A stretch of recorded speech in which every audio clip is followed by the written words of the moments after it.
on, right in here, baby.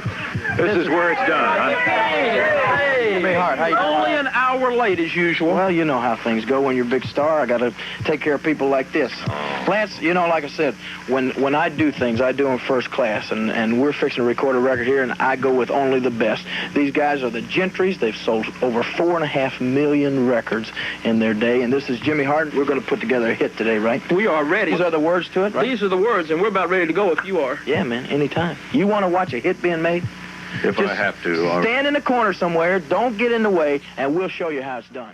The following show is a Pod Avenue production.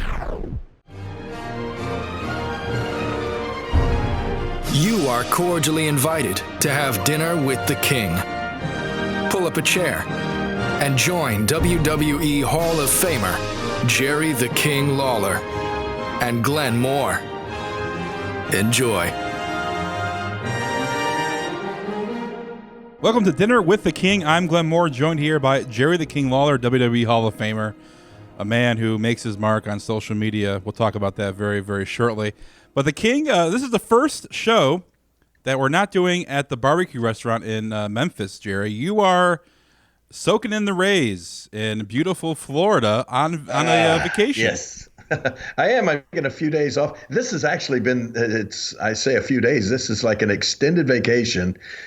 This is the first time that I can remember in about 25 years that I'm able to stay in Florida at our condo for longer than 6 days. Well, actually longer than 5 days, because every time in the past that we've been down here, you know, I would always have to leave to go for a booking to either make Raw or Smackdown. So you can never stay an entire week because, you know, even if I left from Smackdown on a Wednesday morning, you know, would get here on a Wednesday, and then I would have to leave back again the day before to go back to do Smackdown or Raw the next week. So I never was able to stay an entire week. But this time we've been able to stay more than 6 days down here. Really enjoying it. Fort Myers. I've had a place here in Fort Myers for. Fort Myers and Sanibel started out on Sanibel Island, which is just a magnificent place, just the most beautiful beaches, shelling and all of that sort of stuff here. And then we moved over later on to here actually on Fort Myers, just really close to Fort Myers Beach. And it's really nice. Really, really enjoy it down here.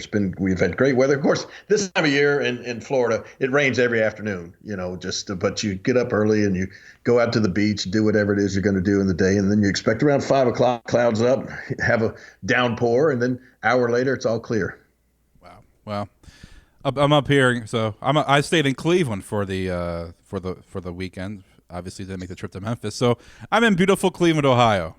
I was so upset it just kills me. You know, we've talked about it. We both follow the Indians religiously. And then once again, last night with Corey Kluber pitching, he pitches a masterpiece, gives up only 3 hits and 1 run. And then the Indians can't score any runs. They get shut out. Unbelievable. It was a sold out crowd, the second of the year. And it seems like they don't score any runs when it's a sellout crowd. I think they get nervous, all those people staring at them or something. No, they don't get nervous.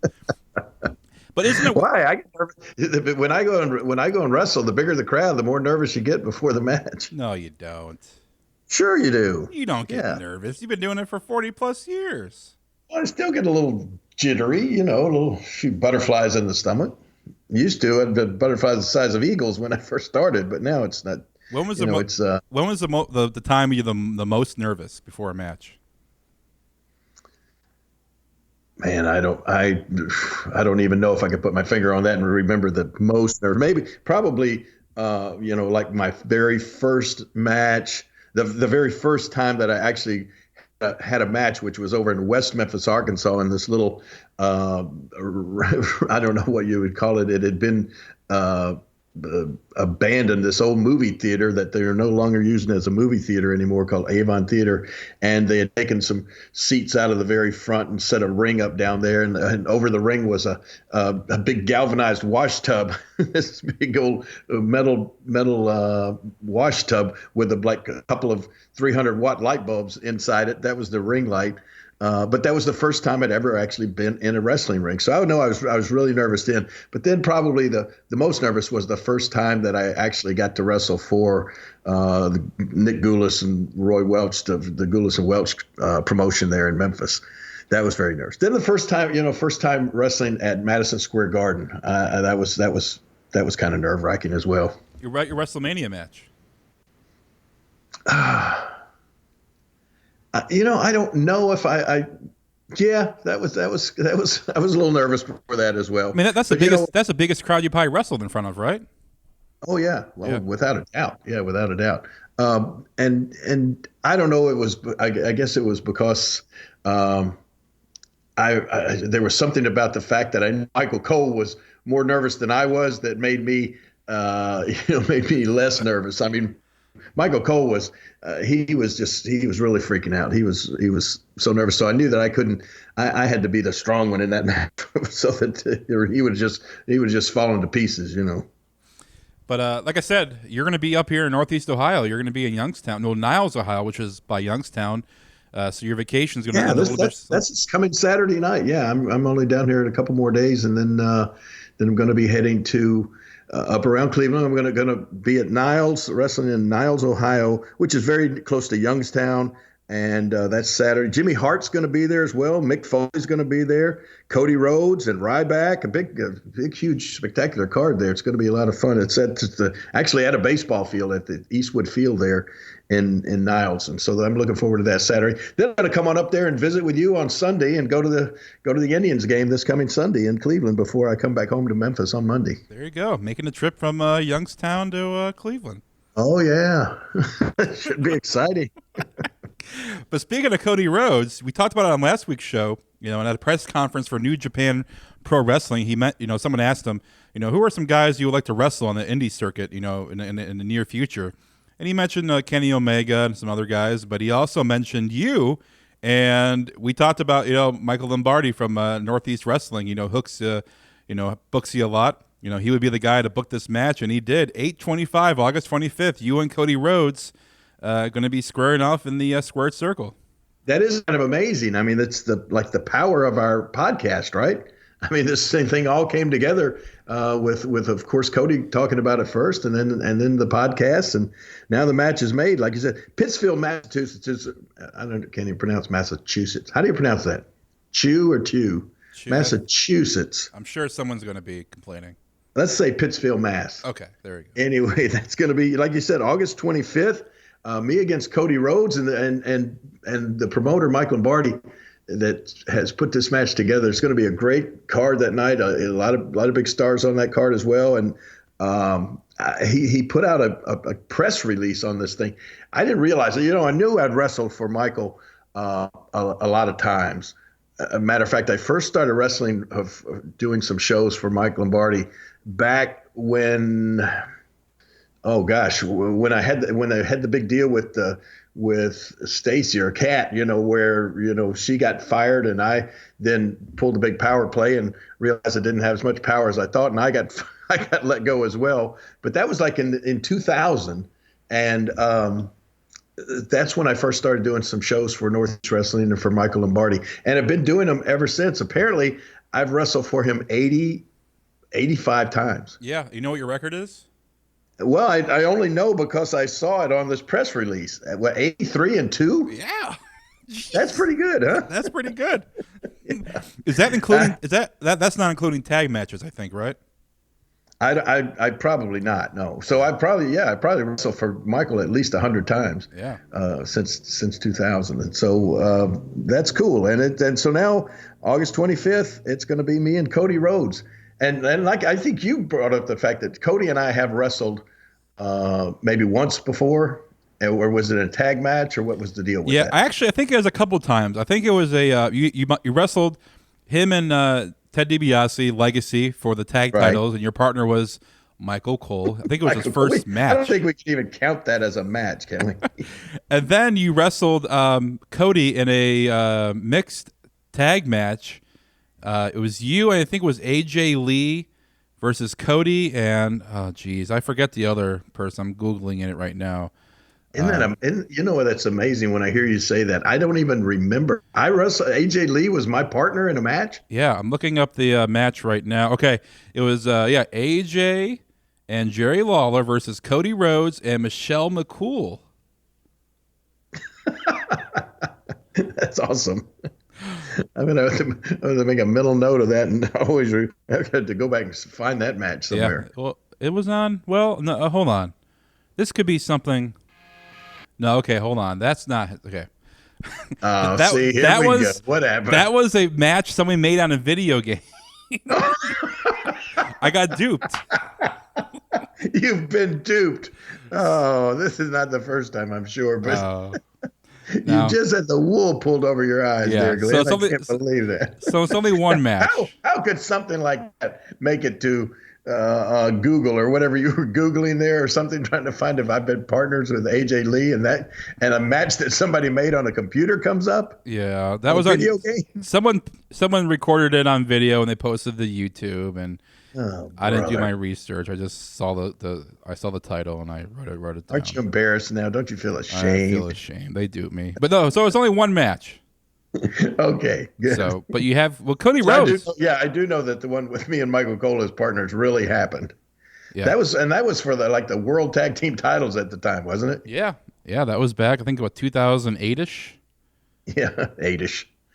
So, something like that. Yeah, way back in the day. But yeah, Cody Rhodes, who left WWE, he has been killing it on the indie scene. He actually was quoted saying that he's making more money on the indie scene than he did in WWE. Yeah, and is this going to be a title match of some sort? The new. No, I don't think so. I think I am having a title match with somebody. No, I mean on the official flyer that Michael sent me, the new title match, first time ever, Cody Rhodes versus Jerry Lawler. Wow. Yeah, and with your record, I mean, you have to be the favorite, right? You would think.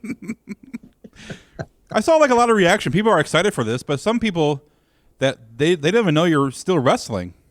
Yeah, there's a lot of people that don't know that. People are hoping that you don't have Sometimes I don't know that when I step in there and say, what am I doing here? Am I still wrestling? But yeah, Michael was chatting with me and he says, you've been wrestling for him for 18 years and never received a title match.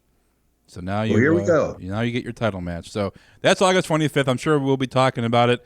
Maybe we can get Cody on to you guys can spar. This could add to my total, and then I would have to remember a number of championship matches that I have won. Yeah. I've won more championship matches than any wrestler in the history of this profession. You know what that means? 168 championships. So if I beat Cody Rhodes, it'll be 169 title matches that I've won. Wow. But you also say you lost 169. I know, that's exactly right. Let's get into what transpired over the weekend. Donald Trump put a tweet out that someone made. It was a GIF of Donald Trump attacking Vince McMahon, but over Vince McMahon's face was the CNN logo. So it was like, Trump taking down CNN. And you retweeted it because your voice is on, was commentating this. Actually, hear me in the background going, "Oh my god!" So you were actually commentating this match that was happening. It was Bobby Lashley versus Umaga, and you had Trump in Lashley's corner, and Vince was in Umaga's corner. So and honestly, I think I've said this before. That a lot of people ask me, which match did I enjoy commentating the most out of my entire WWE career? And usually, and one match usually, or a couple of matches come to mind immediately. The one I think still is probably my favorite was The Rock. It was a WrestleMania match as well, or The Rock against Hulk Hogan. Yeah, I was there. That was like one of my favorites. Then of course the Hell in a Cell match where the Undertaker threw poor Mick Foley off the top of the cage. That was another very memorable one. But this, as far as like matches that were fun to watch and entertaining and fun to call, I mean, this was at the top of the list, with the two billionaires, the battle of the billionaires, Donald Trump with his hair at stake against Vince McMahon with his hair at stake. And then we wind up shaving Mr. McMahon's head. I mean, it was just, golly, it was so entertaining. I mean, it just had all the elements, everything built into this match. And then, that was a great call on that match with me and JR. So you put a tweet out, saying, "Hey, it's really cool that my voice is on a tweet, that the president tweeted out." I mean, it is pretty cool. But it is.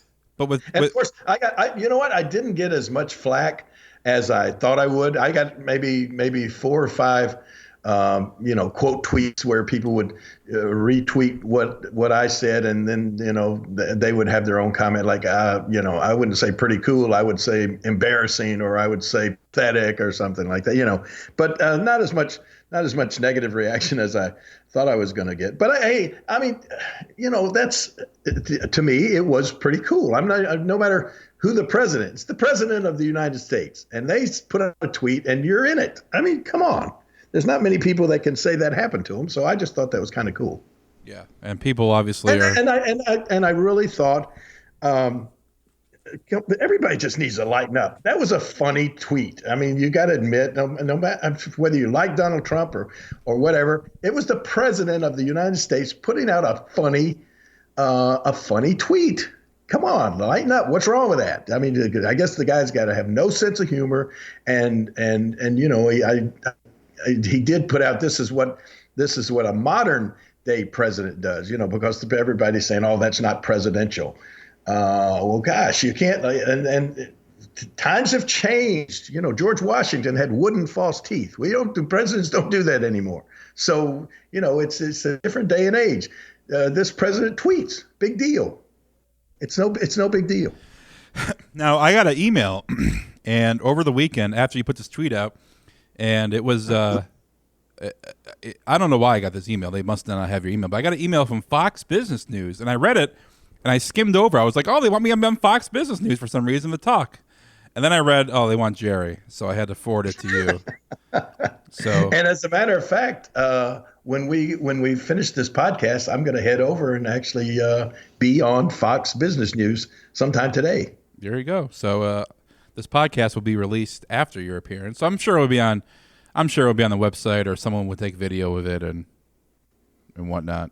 So I'm sure it's out there. If not, I'll retweet it from the Dinner with King Twitter account if the video is out there. So yeah, making some news on social media as you do, and the little tidbit from last week's show got some steam. You letting everybody know that you made $130,000 from your WrestleMania match, and I saw the repeating narrative from the comments about people talking about it was, they should have paid the fans $130,000 for watching that match. Oh, well. But I don't think people understand. That's just one person's opinion. One person tweeted that out. Yeah, I think it was a couple. But anyway, but I'm saying people don't realize that usually the WrestleMania matches, the payouts are a lot more than that, right? Well, I mean, that the payouts for WrestleMania matches are the same as they are, I used when Jerry Jarrett and I owned the Memphis territory, that was one of the toughest things that I had to do every when you were in charge of booking. Like I said before, Jerry and I would take turns doing the booking, and one of the things that went along with doing the booking was you had to make the payroll on the matches that you booked. So at the end of the day, say for instance, if and I'm sure it works almost the same way in WrestleMania or in the WWE as it did in a smaller territory. Say for instance, I mean what the way the business was set up and the way it was figured, you tried to pay 30% of your gross house that you drew. You tried to pay 30% of that to the boys, or to the wrestlers. And so, for instance, I'm just going to say, and I'll take a round figure. We never drew $100,000 house in Memphis, but if we did, taking a round figure, say if you drew $100,000 house, you had $30,000 of that then was payroll. So, and then the booker's job, and of course in WWE is probably Vince or somebody sits down, and then their job is to look at the card that was booked, look at the matches, try to figure out the importance of of each match and how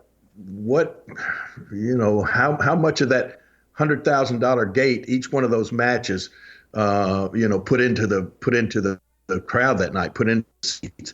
And so then you would it just becomes your the booker's opinion. And naturally, the main event, the semi-main, or the main event's going to get paid the biggest part of that percentage, and it goes on down to the opening match, And so, I mean, like if Michael Cole and I get $130,000 for our match, I'm sure that there's the guys in the main event may have been making 10 times more than that. They may have gotten $1 million payoff. But I don't know. You're not privy to that information. But that's how something like that. The payoffs get made. Another thing before we move on to this week's topic, which is all about your musical career, and all that we're gonna play some clips of your songs. We're gonna talk about the stories behind them, why you got into music. But speaking of music, Wale was on Smackdown, being the kind of like the MC of the rap battle between the Usos and the New Day. And I'm not sure if we talked about. Did we talk about Xavier Woods? Are we going to talk about this or no? I don't know. What about it? I didn't. I missed Smackdown this week. What happened? Well, we all know what happened. And I don't know. I did see some. I saw on a tweet or something that some guy named Wale was doing a rapper or something. But you say his name is pronounced Wale. Wale. Wale. W-A-L-E. But it's spelled W-A-L-E. W-A. That's Wale. He actually has a. Before we get into this, he actually has a big WrestleMania party, like on the Thursday before WrestleMania, and a lot of people go. Like Jericho was there, the New Day was there. You should go next year. Yeah, I'll be there, I'm sure. With Wale. Wale. Anyway, we all know about the social media leak with Xavier Woods and Brad Maddox and Paige, right? You know about that, right? Well, I didn't hear anything about that. No, of course I know about it, but we're not going to talk about that, I'm sure. No. But Wale had the line of the night, before this rap battle. He, said, "Keep it PG. We all know Xavier Woods likes to do things R-rated." Oh my gosh, you're kidding. This is on live TV. This is coming off, the Ball family, saying the N-word twice on live TV into a live mic. And then Wale drops this little line here. I'm sure Vince was not pleased at all. Well, that's the great thing about live TV. You never know what's going to happen.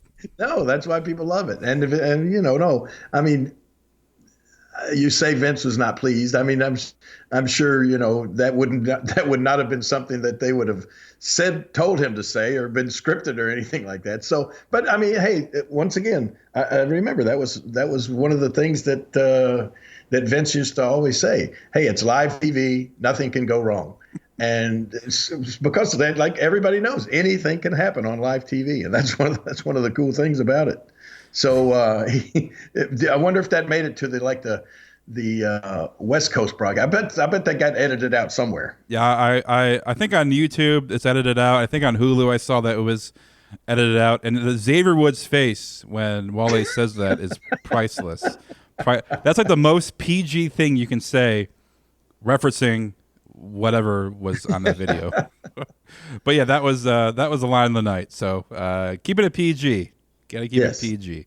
Yes. Also, which we always try to do here on Dinner with the King. Yeah, well, not bowling. He went a little bit off the rail, but yeah, that's the only time the show has not been PG. We try to keep it classy here. Yes, and since we're not in the restaurant Dinner with the King, I am actually enjoying a bowl of cereal as we speak. Oh, what kind of cereal does a king eat?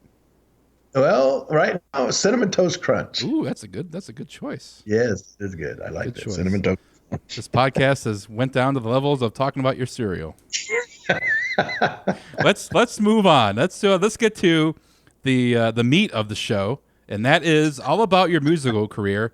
But King, I don't think you can refer to it as a musical career. I never had a musical career. you have two. You have what? You have well, let's do the backstory. So we decided to do this show last week. We always kind of we try to plan out the best we can.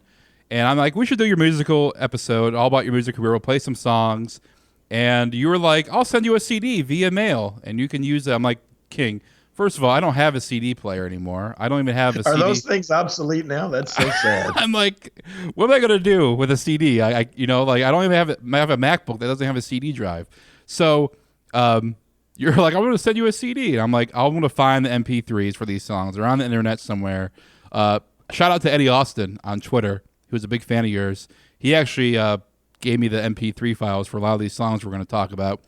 But yeah, so I'm going to have to get him to send them to me. I don't even have the MP3 files of most of these songs. yeah, I'll send them to you. I'll send them all the songs so you can blast it through your house. But so you have the vinyls though, right?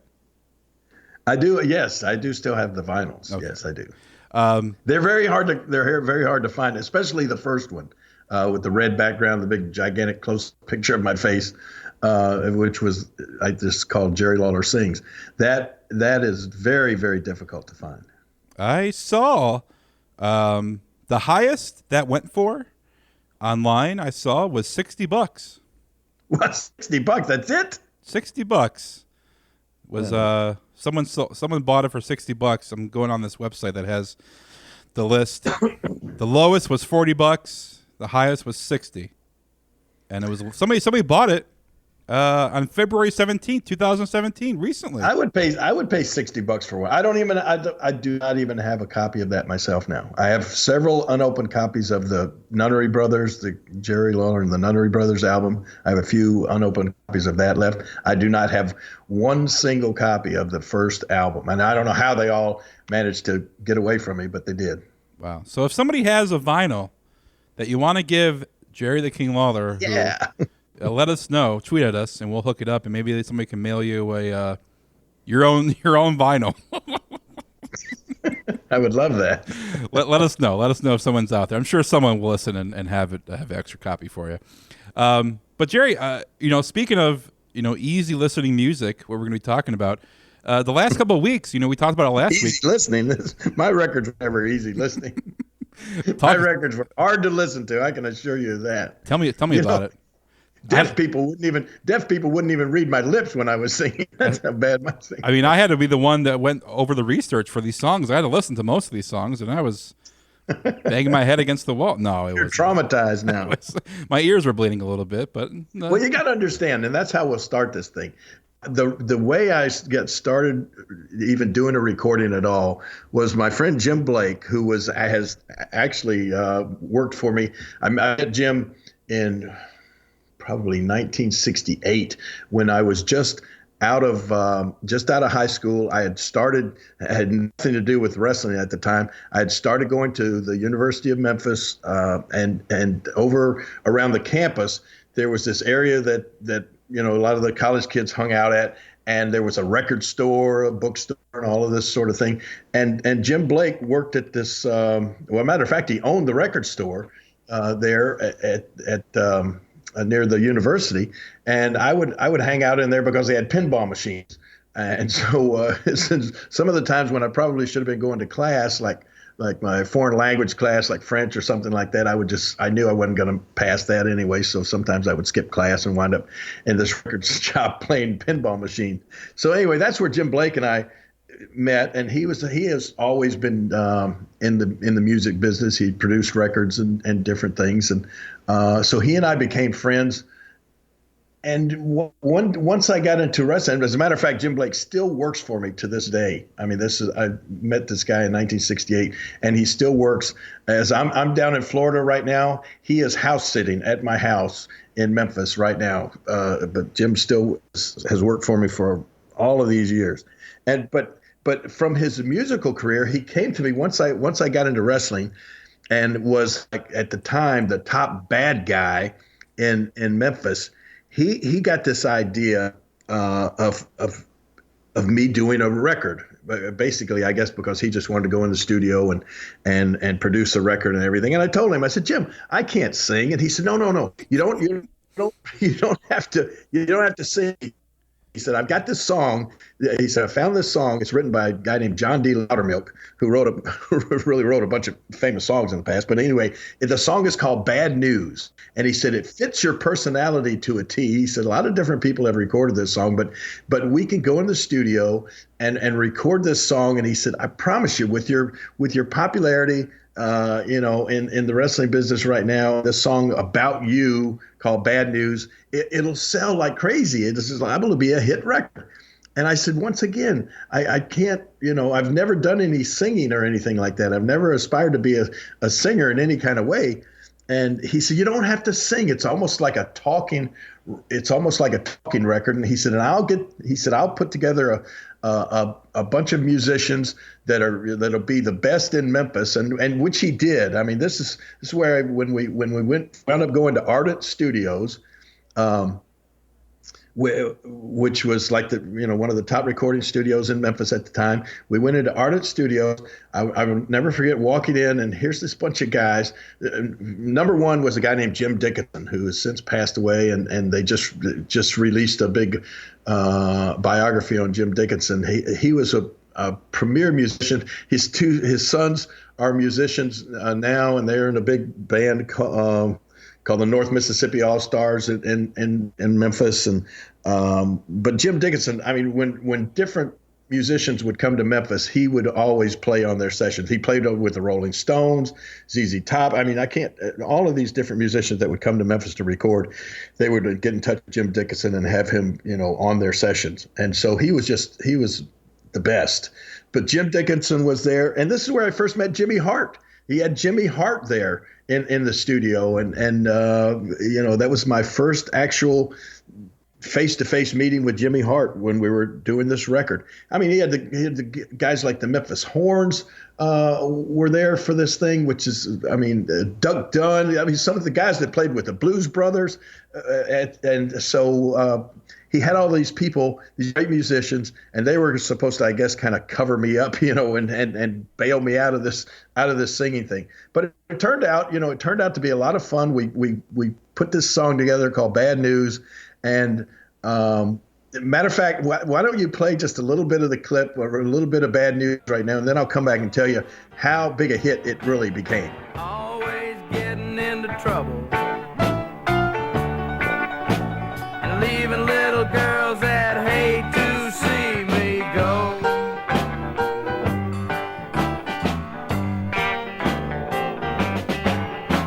I busted heads in Georgia. I whip lumberjacks up in Maine. I've been hired and fired and jailed in every town you can name because I'm bad news. Everywhere I go, always getting in trouble. Yeah, and leaving little girls that hate to see me.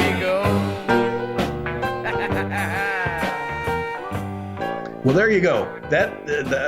I'll be honest with you. It did not become a big hit. It did get some airplay, just there in the Memphis radio stations and everything. But the main way that we made money with that song was that we sold them at the arenas. We sold them at the matches.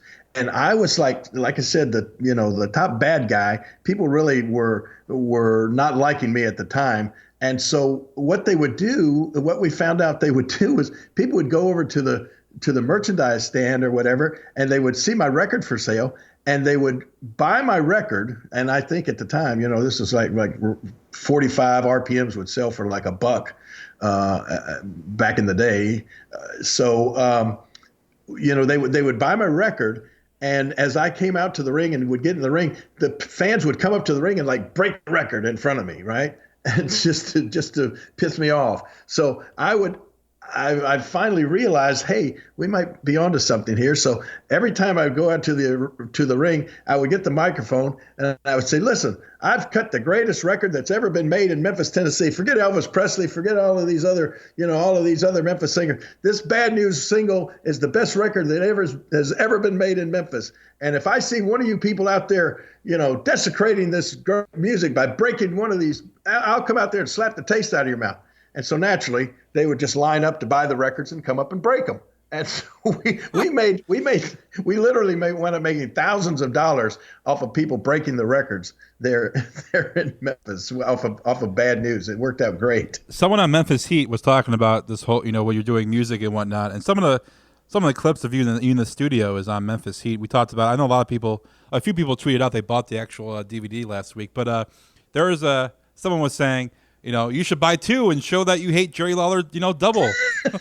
And they would buy double and smash them.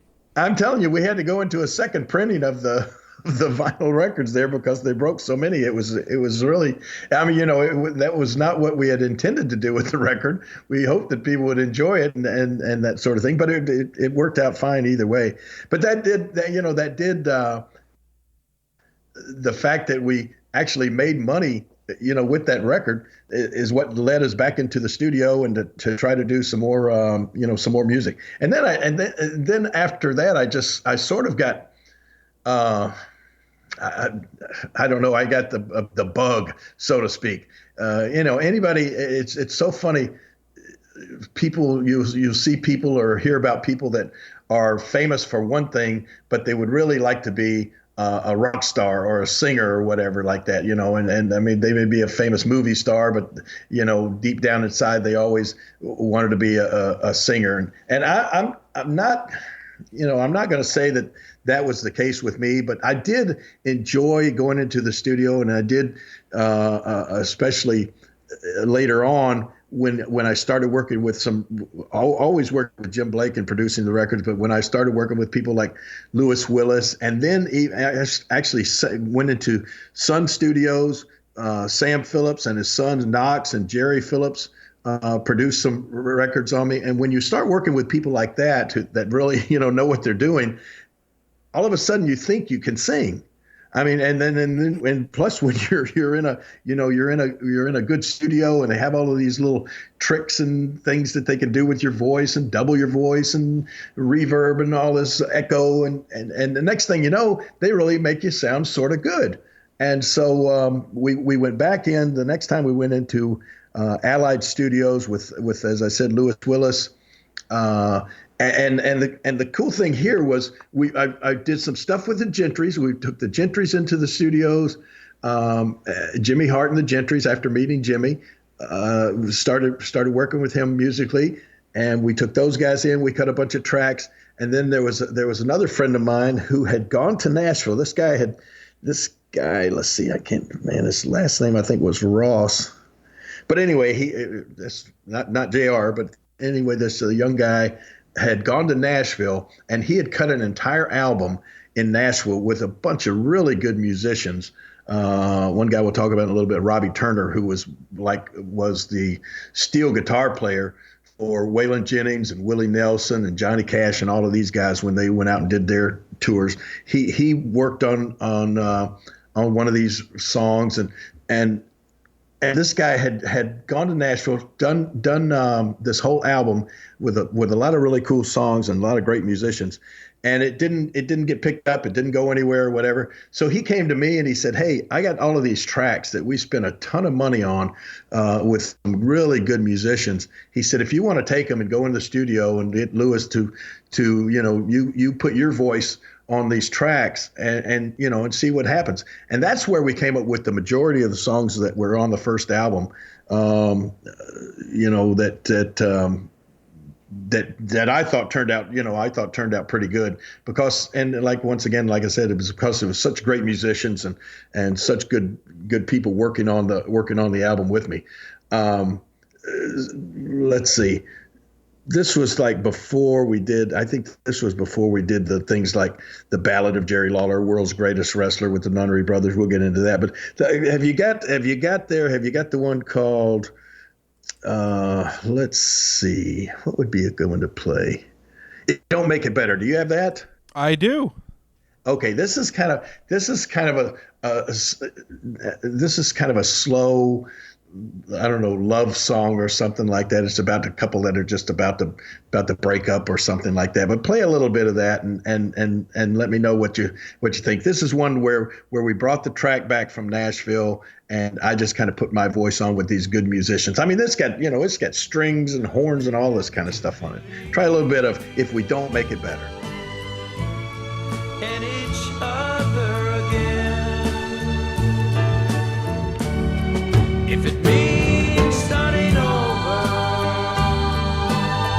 then let a new life begin. And never mind all the reasons why we started to fall. If we don't make it better, we won't make it at all. It's so easy to leave. Jerry, do you know how many maybe children were conceived on a mattress? Will listen to your songs. I'm sure there are some. I don't know. I just know that. We don't even need to go there because sometimes I'll do things that my memory foam should forget. But speaking of more, let's talk about songs and more music and that sort of thing. You know what? Obviously I listened to a lot of these songs, doing research and just getting the gist of what Jerry Lawler, the singer, the musical artist that you were. You did well. You still are. We'll get into that a little bit because you recorded a track with Brian Christopher, your son. That we'll end the show with that song. But yeah, okay. But the Ballad of Jerry Lawler, you mentioned it. With the Gentrys, and that was a hit. You had some like Indian drums being played. Hey, wait a minute, man. What is? Yeah. I mean, there were all kind of things that we threw into these records. We just had fun. Honestly, Glenn, none of these things were hits. Very few of them got any airplay at all. Just a little bit. But in actuality, I did hear the song "Trouble" just played, and I put out a tweet about it. It was just played on Sirius XM radio a couple of weeks ago. Apparently, Hillbilly Jim has his own show on Saturdays or someday on XM radio, and he played my song "Trouble" on the radio. And somebody took a screenshot of it being played. You know how the words and or the title and the artist will come up on your radio, and somebody took a screenshot of that and tweeted it out last week. So that was another one. What we would try to do is we would try to come up with some songs that that sort of played off of my personality and that sort of thing. And "Trouble" was one of these. And I think this is one that we did with Tom Nunnery and the Nunnery Brothers. Can you play it just a little bit? And this was a song that Elvis Presley had made famous. He had this in one of his movies. So can you play a little bit of "Trouble"? I don't take no orders, no kind of man. I'm only made out flesh, blood, and bone. But if you're gonna start a rumble, don't you try it all alone. Yeah, King. "Trouble" is a good one. But like "Brown Eyed Girl" was a song that you had on the Jerry Lawler Sings album. Some of these songs are covers. Of course. I mean, because that's one of the things that we would do when we went into the studio is I would like to sing my favorite songs. And "Brown Eyed Girl" by Van Morrison was one of my all-time favorites. There were a lot of songs that were favorites that then just wouldn't be in the right key and that I couldn't do. But "Brown Eyed Girl" was one that I did that I really enjoyed. And that probably happened more times than not. Well, somebody said that I sang in the key of L, and I said, "The key of L?" They said, "Yeah, you sound like L to me." And I said, okay, but anyway, then there was another one, "The Millionaire." That was by favorite group of mine, Dr. Hook and the Medicine Show. Do you remember Dr. Hook? No. No, you don't. Okay. No. But anyway. I know Captain Hook. Totally different. But and I just heard a thing, just this past week or so ago was the 50th anniversary of Sgt. Pepper's Lonely Hearts Club Band, the Sgt. Pepper's album from the Beatles, right? And that came about. I didn't even realize this, but that came about when Paul, of course, the Beatles doing all this stuff. Paul came back over to the United States at a certain point in time, and he went back to John and Paul, or John and George and Ringo, and he says, now in the United States, all of these bands have these kind of funny long names like Dr. Hook and the Medicine Show. And that's how they came up with the name, just as almost as a joke. They said, well, let's do an album and change the name to Sgt. Pepper's Lonely Hearts Club Band. And so when you look back on it, guys like Dr. Hook and the Medicine Show kind of had an influence on the Beatles and helped make the Sgt. Pepper's thing come into existence. So, but if you can, the Millionaire Song was one of my favorites by Dr. Hook and the Medicine Show and Ray Sawyer and all of these guys. So, and I did this one with Jimmy Hart and the Gentrys, and it was one of my most fun songs to do.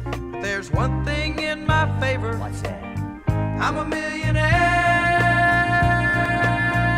That's beautiful. And I got more money than a horse has hairs. Cause my rich old uncle died and answered all my prayers. Having all this money is gonna bring me down. If you ain't with me, honey, to help me spread it around. All right, Jerry. All these songs are great, and I enjoy listening to some of these songs. Melinda, Melinda was a good one. I don't know why I like that one, Is there a backstory to Melinda? Well, Melinda, this happens to be your personal favorite, and I've had people tell me, my friend Chip Namias out in California, who's works with the NFL and everything. He just mentioned it to me the other day that oh gosh, not the Happy Go Lucky was his favorite song. I'm just thinking, how does Happy Go Lucky or how does Melinda become somebody's favorite song out of all of these songs? But both of those were songs that I had mentioned before about the track that my buddy went to Nashville and recorded, and so they just brought back these musical tracks that had already been done by this good bunch of musicians, and I just went in the studio and put my voice on it. And Melinda was one of those, and it was just like you said, it was just a happy upbeat thing with a and all of this it had a kind of a Spanish south of the border sound to it, and so it was a lot of fun. So you want to play a little bit of Melinda and see what that was like? Yeah, here we go.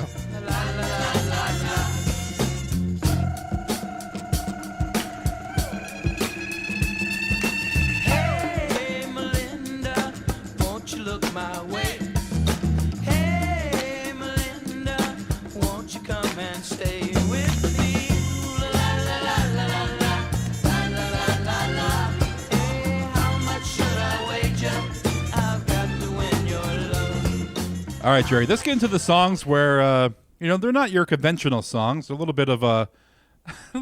These are probably more of the more popular ones, especially Wimp Busters, which is the beat of the Ghostbusters song. I'm not afraid of no ghosts. Well, right. That was, that's one of the things we mentioned this once before on one of the podcasts about how, in wrestling, you try to stay topical. You try to keep up with what's going on in current affairs and events around the world and everything. And so this was back at a time when the Ghostbusters movie came out, and it was the hottest movie going. And then, of course, the Ghostbusters song was out there. And, I was in a big feud with Jimmy Hart at the time, and I was calling him a wimp. And I honestly can't remember who came up with the term or the idea for this, but we substituted the word wimp for the word ghost, and we put together a music video featuring, me beating up Jimmy Hart. And we had all the rest of the Memphis wrestlers at the time make a little cameo appearance in the music video. Lance Russell was in it, Tojo Yamamoto, all of these different guys. Macho Man. Yeah, all of these different guys saying, using the singing along the chorus, Wimp Busters. And this one did get a little bit of notoriety there in Memphis, and it was pretty popular, especially because we put the music video with it and played it on the wrestling show that millions of people saw on this Saturday morning. But it was all about Jimmy Hart, who was the Wimp, and this song was called Wimp Busters. I'll beat all you wimps. I ain't afraid of no wimps.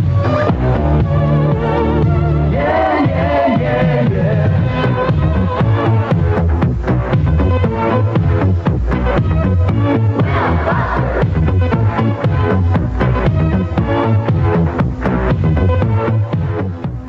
Now, Jerry, obviously this song is, a parody of the actual Ray Parker Jr. song. Did Ray Parker Jr. or anybody from Ghostbusters, contact you with a cease and desist or get upset about this? No, this was back in the day that, nowadays you can't, we would do music videos to popular songs. And there was a point in time that if you did something like that in that day, people thought it was like a compliment. Oh, they're using my. It's a way to get more exposure for my song. They're using my song for this. They didn't think like they do today. Everything's all about the money and that sort of thing. So if you tried to use somebody's song today, you got to pay royalties. You got to pay. You just can't even do it without their permission and that sort of thing. So, but this was in the mid '70s, and that was not even thought about. No, we didn't have any problems with anybody. We would do music videos on our TV shows every week back then, and using some of the most popular songs as the music background. Never had a problem with anybody. Really quick, this song was in an article on the Rolling Stones website back in 2014 as some of pro wrestling's musical moments. So it's still be talked about today, relevant today. Oh, my goodness. That's amazing. Now, on the flip side, people like the Wimp Busters song, but there's a song out there that people, when they breed up the worst wrestling songs, and I'm not saying this, Jerry, so don't get mad at me. Don't pull the strap down on me. I'm saying other people on the internet, wrestling with girls. Wrestling with girls. Obviously this isn't a parody song of anything, and this isn't you doing a cover. Obviously this is a sexual innuendo filled song. It is not. See, this is how people think these days. This was back in a time. This was back in a more innocent time. It was when I went into. Actually, what was this guy's last name? His first name was Steve. Steve Cox. Anyway. How relevant to the song. But anyway, no, the guy's name was Steve Cox. He was a really good musician. And this was in the time that like the synthesizers and the keyboard synthesizers and stuff was really popular in music. And Steve was this unbelievable talent at using the synthesizer. And in this song that you're going to hear, everything that he did, every bit of the music he did himself with the synthesizer. There was nobody else on this whole record except me and Steve, and of course I was just I just did the voice, but he did all of the rest of the stuff just with a keyboard, and so and he wrote the song. And believe me, when I went over to his house and we had a little, nobody was thinking sexual innuendos or anything like that. Come on. I'm serious. It wasn't. It was just what you think this sounds sexual? Oh, definitely, man. This song is sexually. I wish I would have written down the lyrics to the song because this song has all different kind of innuendos, man. You don't believe? You don't. Well, let's play it. Just play it again. Let me hear it. Let me see if I remember this. All right, so we're playing this live on the show right now. So Jerry, I want you to back up you saying that this song is not sexually fueled right here. Here we go. Friday night match in the bedroom tonight. 1-on-1 till the morning light. Okay, come now, right off the bat, Jerry. That is what? Friday night, 1-on-1 in the bedroom and all the more to the morning light. That's. Oh my gosh! All we did was like use wrestling terms, put wrestling terms into a situation with a guy and his girlfriend. I mean, who hasn't wrestled play wrestle? Hey, everybody that does wrestling matches, that's where you do them, on your bed. It's like a trampoline, or it's like a wrestling mat or whatever. Who hasn't wrestled with their boyfriend or girlfriend in a bed? That's all it's about. But it's a free fall fight after midnight. Come on, Jerry. What? Come on, this is definitely. I mean, when I'm thinking wrestling with a girl at Friday night after midnight, I'm thinking I'm doing something else. No, it's a fun little wrestling match in the bed. Here we go. Second verse. He's got a way of keeping me in line. Leg lock, pile driving, lover divine. Laying by the rules, never enters our minds after midnight. Okay, leg lock, pile drive. I'm getting hot and heavy over here already. Well, you're always heavy, but now you're getting hot. But listen, give me a break. It's like I said, we just threw wrestling terms in with a guy and his girlfriend having fun in the bed, wrestling around. Good grief! That's just your mind, Glenn, putting these thoughts into this song. They're not intended to be there. I think you're the first person ever to use autotune. You know what autotune is? Where the singers use it? That wasn't invented back when I was doing this stuff. It did not have autotune yet. All right. I'll try to believe that this song isn't sexually innuendo filled with all these lyrics. Okay. People when people comment about it, they're talking about obviously having sex, but I'll believe you. We'll go with your version. How about that? Okay, please go with my version. All right, now let's. Obviously, there's plenty of other songs, and we can do like a 3-hour show on this. And Jerry, you have to go off to do your Mr. Fancy Fox Business News hit.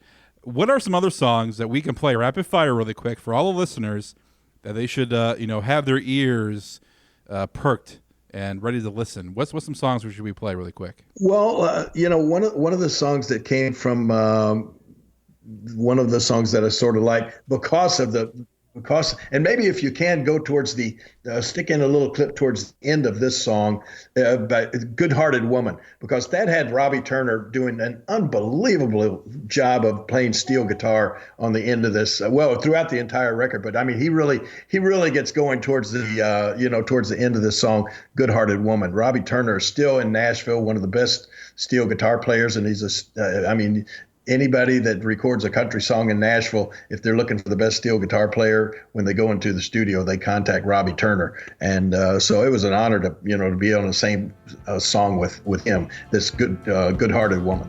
She's a good-hearted woman in love with a good time and man. She's a good-hearted woman in love with a good time and man. She loves him in spite of his wicked ways that she don't understand. Through teardrops and laughter, they'll pass through this life hand in hand. A good-hearted woman in love with a good time and man. She's a good-hearted woman in love with a good time and man.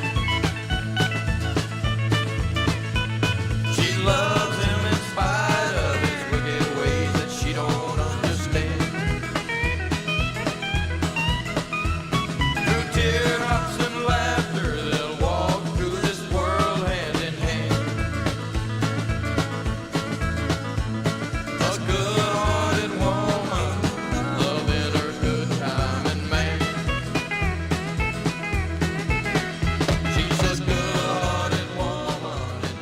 And one of the things about doing the records was, as I said, getting to meet and work with Jimmy Hart. And of course, his specialty at the time was, he was a musician. He was in the band the Gentrys, and we went in the studio with Jimmy and the Gentrys. And one of the you talk about cover songs. One of the songs that Jimmy Hart and the Gentrys had done was called "Cinnamon Girl." So he and I kind of did. This was almost more of a duet when you hear this, but this is Jimmy Hart and the Gentrys and Jerry Lawler doing "Cinnamon Girl."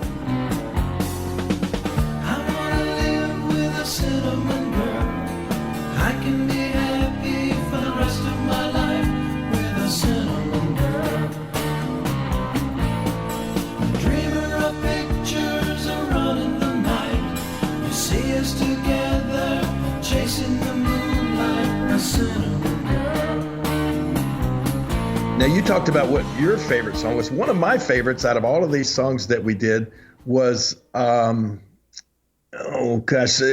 one, it was another cover song. It was really originally by a group called Jay and the Americans, but the song was called "Come a Little Bit Closer." And that turned out to be, when I go back and listen to them, that's one of the ones that it's not difficult for me to listen to. I kind of like it. It's called "Come a Little Bit Closer." So big and so strong, come a little bit closer. I'm all alone, and the night is so long. So we started to dance, in my arms she felt so. And talking about working with good musicians throughout all my recording career, as you like to call it, I was fortunate to meet really a guy that I still work with today. He's played he plays on a regular basis at our club, King Jerry Lawler's Hall of Fame Bar and Grill down on Beale Street. I've actually, his name is Tom Nunnery, and he had a group with his two brothers called the Nunnery Brothers, and Tom has worked with me throughout all of these, all of these records, and he's just unbelievable. He teaches guitar lessons in Memphis right now at I think Howard Vance music studio, and he's just an unbelievable musician and singer, and he's worked with me on a lot of them. He loves to do the wrestling type songs, and one of his favorite that we did was called "World's Greatest Wrestler." Can we play a little bit of that one? Harley Race, Carl Cruz, I'm Jack Briscoe, and it's Harry Funk. I'll be the Giants and the Millions and I'm a rocker and a roller, fighter and a lover and a king. I'm the world's greatest wrestler. I'm the best you've ever seen. All right, so there it is. A lot of songs we covered today. A lot of sound clips for you. A lot of these songs are on YouTube, so you guys can just search, Jerry Lawler Sings on YouTube. The albums are on there. But we mentioned before, if you have the vinyl of either one, right, Jerry? Yeah, either one. Either one, because Jerry would like to have it. The guy that sang this album does not have. Especially the red one, the original one, yeah. Jerry Lawler Sings, especially that one. If you have it, tweet at us, and if you want to give a copy to the King, maybe the King can send you an autographed picture or something. I don't know. Yeah, absolutely. Yeah. We can, hey, it's been fun talking about and listening to some of these songs, and it was a world of fun going into the studios with all of these different talented people and putting these records together and that sort of thing. And unfortunately, I would probably still be doing it, and especially still be doing some singing at at my club now that I have a club on Beale Street that's famous for singing and that sort of thing. But and I told this before, Glenn, I don't know how many people I've mentioned this to, but it affected not only my singing, but even my voice after I had the cardiac arrest up in Montreal back in 2011. I think it was 2011, something like that. Anyway. 2012. 2012, yeah. 2012. You're right. This is coming up on 5 years. We got a special episode planned for that. Yes, exactly. Well, but what happened was when, as I said, like I didn't have any warning. I didn't know anything was happening. And I'm sitting there doing the commentary and I'm looking up at Kane and Daniel Bryan in the ring. And then all of a sudden, it's like I blinked my eyes. And when I open them again, I'm in the hospital. My fiance, Lauren, is standing there at my bedside and I have this ventilator thing down my throat. and of course I couldn't talk, and so I'm like writing notes to her. And what happened? That was the first time I realized that I'd had the cardiac arrest. But apparently, when somebody's technically dead, as I was, and they're trying to bring you back and they're trying to revive you, they put this ventilator tube thing down your throat, and of course, they're not worried about your vocal cords then. They're just worried about trying to keep you alive or bring you back to life. But when they did that, and when they finally got that ventilator out of my throat, it did some damage to my vocal cords that the doctor said at the time, it'll come back. It'll be fine. There's just over a period of time everything will get back to normal in most cases. But believe it or not, and lucky me, in my case, it never did get back to normal. And I honestly sound differently than I did before the cardiac arrest. And I can really notice. A lot of people don't notice it, but I really can notice it. And especially if I even try to sing, like sometimes Tom Nunnery will goad me. He's always trying to get me to come down to the club and at least sing Bad News or that sort of thing. And it's just, it's just not the same. I just don't feel comfortable doing it. It just, it's been a whole different situation ever since the ventilator was jammed down my throat there in Montreal. But, hey, that's just one of those things that you're fortunate enough to live with afterwards if you're still alive, But since the cardiac arrest, you did record somewhat of a song with your son Brian Christopher, Grandmaster Sexay. Yeah. Back in 2013, this was released May 12th, 2013. I'm looking at the Amazon.com. You can buy the song for 99 cents, and it has 2 reviews. What? 99 cents? You gotta be kidding me. There's 2 reviews, and both are 5 stars. Woo-hoo. One person says, great performance. Puppies really hits the mark. Jerry and Brian are awesome in their rendition of Puppies. It's the bomb. Puppies really hits the mark. That's a good one. And Body Slam 2005 says, hey now, this song is funny. I don't care who you are. Seriously, great job. It's all about the attitude, baby. And your song, when it comes to songs being sold in country, alternative country and Americana section on Amazon.com, it's ranked number 7,832. Hey, wow. So that's not bad for a song that we get released in 2013. So 99 cents, you can buy it. I'll put the link out on our Twitter page if you guys want to purchase a song. But Puppies with Brian Christopher, aka Grandmaster Sexay, and the cover, like the album art, is you guys holding an actual puppy. I think is that your dog? No? Was it your dog? No. I don't think so. No. But you're actually holding a dog in reference to puppies. But it's a very, like I said, it's a very very good song. I enjoy this song, and we're gonna wrap the show up by playing this song. But Jerry, what was the backstory with this one? Well, it's very similar to my start in music, so to speak. Somebody came to Brian. Brian lives up near Jackson, Tennessee, about 100 miles from where I live in Memphis. But somebody came to Brian and said, hey, I got some time in the studio, and I got this idea for a song. Why don't you come in and take a listen to it and see what you think? And if you like it, we'll get a band and we'll lay down a track and cut the song. And so all of this took place without Brian even asking me anything about it or talking to me about it. He just called me up one day and said, hey, I went in the studio and I recorded this song, and the guy would like for, there's a spot on there for you to be involved and, to have a little part in this song. So he played it for me, and I thought it was funny. I thought it was entertaining. And so I said, yeah. And so I went over to a studio, I think in West Memphis or somewhere. No, I can't even remember. Somewhere in Memphis. Yeah, it was in Midtown in Memphis. I went into this guy's studio. He played the track, and we, I just put my part is not very big. It's mostly consists of saying puppies. Yeah.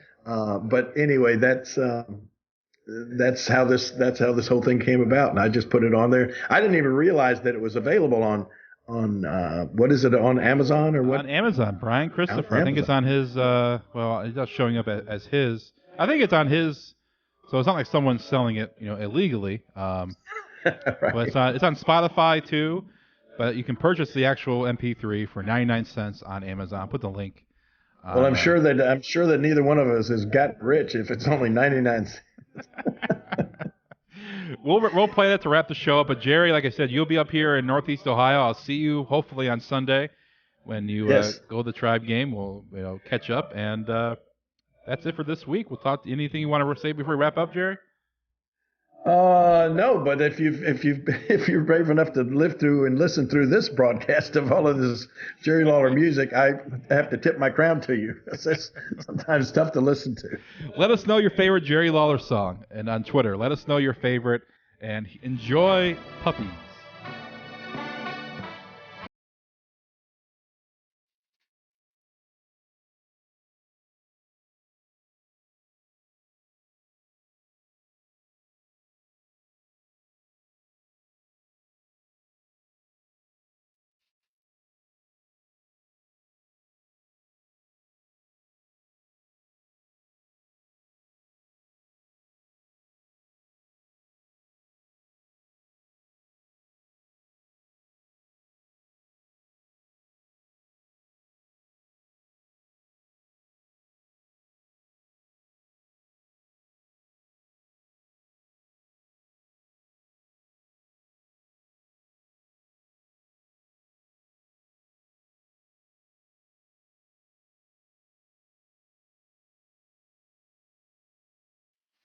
The preceding show is a Pod Avenue production.